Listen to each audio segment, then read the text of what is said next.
Tonight I've just seen at the Prince of Wales Theatre the Book of Mormon. Now the Prince of Wales Theatre is looking $1 million. It was refurbished apparently about 5 years ago, and it's one of those great theatres that as you walk down the corridors and the stairwells you see all of the posters from past productions.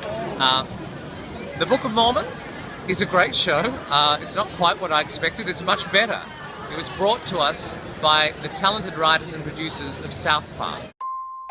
From the creators of South Park, winner of 9 Tony Awards, including Best Musical, The Book of Mormon. The New York Times calls it the best musical of this century, coming to London's West End. This sharp, witty, tight, interesting, funny, brutal, crude, rude, shocking musical is just what the world needs. If you thought that this satirical look at religion and the send-up was just going to be some haphazard crazy show, you're wrong. It is very well crafted. It took 7 years to develop, and I'm glad they took the time because they have a cracking show. When you're introduced to a character who's called Butt Effing Naked, or General Butt Effing Naked, or when one of the main characters says that he has to man up like Jesus did, you can't help but laugh. I laughed out loud. And this show, it just hits all the spots. It's got the production numbers, the dance routines, the big ballads, and I just loved it. Hello, my name is Elder Price, and I would like to share with you the most amazing book. Hello, my name is Elder Grant.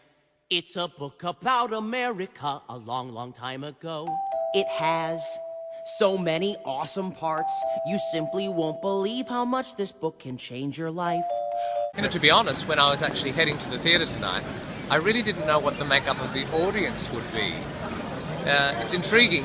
A lot of new shows, when they hit town, wherever it is, the writers hope that they're going to introduce a brand new audience to theatre. Well, the interesting thing is, this crowd that I saw tonight were a brand new audience. They were very young, not the type that you would normally see in a theatre, and they paid a lot of money for their seats. The Book of Mormon is the ticket in town in London at the moment, other than Matilda, and the seats are expensive, but people are paying it, and this audience, full to the back row, stood up at the end and cheered. This is no lie, speak to God all the time, and he told me to head west.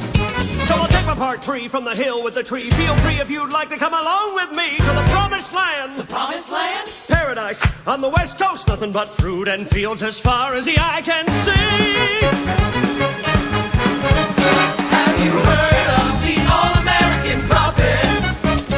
He found a brand new book about Jesus Christ. The Book of Mormon is definitely an ensemble piece. The choreography is sharp, all of the cast work exceptionally hard, and they are all fantastic.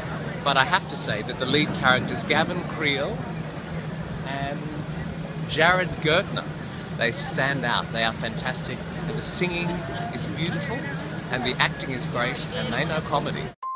In reviewing the Book of Mormon, you can't help but have some sort of comparison with Spamalot, which was a satirical send-up of the Monty Python series. Well, what's interesting is that to enjoy Spamalot, you really have to be a fan of Monty Python. But to have a good old laugh at this show, the Book of Mormon, you really just have to have some connection or understanding of the sometimes absurdity of religion. And isn't that all of us? Go to Book of Mormon, sit down, and while you ponder that there are some terrible things that happen in the world, and there are some very serious subjects that are tackled in this show, having a laugh about them is a good start.